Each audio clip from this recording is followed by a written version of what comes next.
नमस्कार, स्वागत है आपका पौराणिक भक्ति कथा में। एक ऐसा चैनल जहां हम आपको भारतीय संस्कृति और पौराणिक कथाओं की अद्भुत, दिव्य और प्रेरणादायक कहानियों से जोड़ते हैं। आज आप ऐसी ऐसी कहानी का हिस्सा बनने वाले हैं जो न केवल मनोरंजक है बल्कि आपकी आत्मा को छू जाएगी और आपके जीवन में नई दिशा भी देगी। यहाँ हर कथा सिर्फ कहानी नहीं होती बल्कि उसमें छुपा होता है गहरा ज्ञान, भक्ति का महत्व और हमारे जीवन के लिए मूल्यवान सबक। सोचिए, क्या होगा जब एक भक्त की अनोखी भक्ति उसे वरदान तो दिलाती है, लेकिन वही वरदान उसे विनाश की ओर ले जाता है। क्या आपने कभी सुना है एक भक्त की यात्रा जो शिव का कृपा पात्र बनता है और फिर खुद शिव को चुनौती देने का साहस करता है? ये कथा सिर्फ मनोरंजन नहीं है बल्कि यह हमें बताती है कि शक्ति, अहंकार और लालच का संतुलन कितना आवश्यक है। तो अगर आप भी इन दिव्य कहानियों से जुड़कर आत्मा को शुद्ध करना चाहते हैं और भक्ति के मार्ग पर एक कदम आगे बढ़ाना चाहते हैं, तो इस वीडियो को अंत तक जरूर देखिए। आपके सुझाव हमारे लिए अनमोल हैं। कृपया हमें कमेंट में बताएं कि क्या आप अगली बार कौन सी पौराणिक कथा सुनना चाहेंगे। और हाँ, अगर आपको ये चैनल पसंद आए तो इसे लाइक करें, सब्सक्राइब करें और अपने दोस्तों और परिवार के साथ जरूर शेयर करें। आइए भक्ति और ज्ञान की इस यात्रा को और भी सुंदर बनाएं और दूसरों तक ये शुभ संदेश पहुंचाएं। आपका समर्थन और प्रेम ही हमारी प्रेरणा है। आपके आशीर्वाद के लिए दिल से धन्यवाद। एक निर्जन जंगल जहां सूर्य की अंतिम किरणें विशाल पेड़ों के पीछे छिप रही हैं। पक्षियों का कलरव थम चुका है और जंगल की गहराई में केवल एक ध्वनि सुनाई देती है, ओम नमः शिवाय। ये ध्वनि इतनी शक्तिशाली है कि लगता है जैसे धरती की आत्मा इसे दोहरा रही हो। इस ध्वनि का स्रोत है भीमा, एक ऐसा असुर जो दूसरों से अलग है। उसकी आंखों में एक दीप्ति है जो न केवल भक्ति को दर्शाती है बल्कि एक अंतर्निहित लालसा को भी। उसका शरीर तपस्या से क्षीण हो चुका है पर उसकी आत्मा प्रज्वलित है। उसके सामने जलता हुआ दीपक और शिवलिंग पर गिरती जलधारा उसकी भक्ति की साक्षी है। देवता स्वर्ग से उसे देख रहे हैं। इंद्र चिंतित है, ये कौन है जो इतनी कठोर तपस्या कर रहा है? क्या यह हमारी शक्ति को चुनौती देगा? ब्रह्मा कहते हैं, यह देखना तो महादेव का कार्य है। भीमा का भविष्य उसकी भक्ति और उसके कर्मों पर निर्भर करता है। वर्षों बीत जाते हैं, जंगल में पेड़ पुराने हो जाते हैं, पत्तियां सूख जाती हैं। भीमा की तपस्या अनवरत चलती है और फिर एक दिन आकाश अचानक काला हो जाता है, बिजली चमकती है और धरती हिलने लगती है। एक दिव्य प्रकाश प्रकट होता है। ये महादेव हैं, त्रिशूल और डमरू के साथ। उनकी जटाओं से गंगा प्रवाहित हो रही है।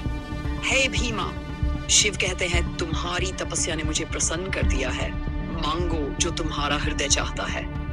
भीमा, जो अब तक भक्ति में झुका हुआ था, अचानक अपने मन की गहराई से एक इच्छा प्रकट करता है।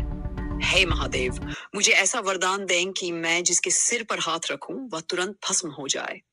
शिव थोड़ा रुकते हैं, उनका चेहरा गंभीर हो जाता है। वे जानते हैं कि यह वरदान कितना शक्तिशाली है, लेकिन वे अपनी करुणा से बाध्य हैं। तथास्तु, वे कहते हैं। भीमा की आंखों में खुशी की चमक है, वह भस्मासुर बन चुका है। लेकिन जैसे ही वह अपनी शक्ति को महसूस करता है, उसके चेहरे पर एक अजीब सी दुष्ट मुस्कान फैल जाती है। उसका शरीर कांपता है, जैसे उसकी नई शक्ति का परीक्षण करने के लिए वह व्याकुल हो। किसे भस्म करूं, वह सोचता है। और तभी उसके मन में एक विचार आता है, क्यों न इसे शिव पर ही आजमाया जाए। अगर मैं शिव को भस्म कर दूं तो मैं सृष्टि का सर्वोच्च स्वामी बन जाऊंगा। भस्मासुर का यह विचार केवल एक निर्णय नहीं था, ये उसकी दुष्टता और अहंकार का चरमोत्कर्ष था। उसने महादेव का पीछा करना शुरू कर दिया। जंगलों की गहराई, पहाड़ों की चोटियां, नदियों की धाराएं, महादेव हर जगह छिपते हैं, लेकिन भस्मासुर उनका पीछा करता रहता है। इसी बीच स्वर्ग में हलचल मच जाती है। देवता चिंतित हो जाते हैं। अगर महादेव का अंत हो गया तो सृष्टि का क्या होगा? और तभी भगवान विष्णु एक नई योजना बनाते हैं। वे मोहिनी का रूप धारण करते हैं। मोहिनी जो इतनी सुंदर है कि उसका प्रत्येक अंग कला और सृष्टि का प्रतीक लगता है। उसकी हर जगह में जादू है। भस्मासुर जो अपने गुस्से और शक्ति के मद में चूर था, मोहिनी को देखकर ठहर जाता है। उसका क्रोध थम जाता है। मोहिनी मुस्कुराती है, वीर भस्मासुर, वह कहती है, मैंने सुना है कि तुम्हारे पास अपार शक्ति है, लेकिन क्या तुम मुझे ये दिखा सकते हो कि तुम इस शक्ति का सही उपयोग करना जानते हो? भस्मासुर, जो अब मोहिनी के जाल में फंस चुका है, गर्व से कहता है, मैं जो चाहूं उसे भस्म कर सकता हूं। यह शक्ति केवल मेरे पास है। मोहिनी उसकी प्रशंसा करती है, यह अद्भुत है, लेकिन क्या तुम मेरे साथ नृत्य करोगे? मैं देखना चाहती हूँ कि क्या तुम अपनी शक्ति और नृत्य में समानता रख सकते हो। भस्मासुर, जो अब मोहिनी की ओर आकर्षित है, उसकी बात मान लेता है। नृत्य शुरू होता है। मोहिनी के हर कदम में एक जादू है। वह अपने हाथ हवा में लहराती है और भस्मासुर उसकी हर हरकत की नकल करता है। मोहिनी उसे भ्रम में डालती है, वह उसे थकाती है। उसकी चाल धीमी होने लगती है और फिर वह निर्णायक क्षण आता है। मोहिनी अपना हाथ अपने सिर पर रखती है। भस्मासुर, जो पूरी तरह से उसके जाल में फंस चुका था, बिना सोचे समझे उसकी नकल करता है।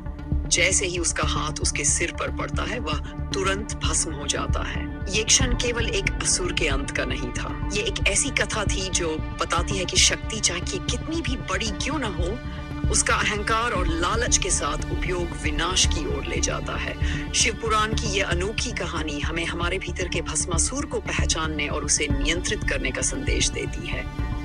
तो सोचिए, क्या हम भी अपने जीवन में कहीं भस्मासुर का अनुसरण तो नहीं कर रहे? क्या हमारी इच्छाएं और लालच हमारे विवेक से बड़ी तो नहीं हो रही है? इस पल हर मोड़ आपको ये सोचने पर मजबूर करता है कि सच्ची शक्ति क्या है और उसका उपयोग कैसे किया जाए। यही हमारे शास्त्रों और पुराणों की महानता है। तो दोस्तों, ये थी आज की कथा, एक कहानी जो हमें भक्ति, शक्ति और विवेक का महत्व सिखाती है। अगर आपको ये वीडियो पसंद आया हो तो इसे लाइक करें, सब्सक्राइब करें और अपने प्रियजनों के साथ शेयर करना ना भूलें। आपके सुझाव और विचार हमारे लिए बेहद मूल्यवान हैं, इसलिए कमेंट करके बताएं कि अगली बार आप कौन सी पौराणिक कथा सुनना चाहेंगे। आइए मिलकर भक्ति और ज्ञान की इस दिव्य यात्रा को आगे बढ़ाएं। धन्यवाद और आप सभी पर ईश्वर की कृपा बनी रहे।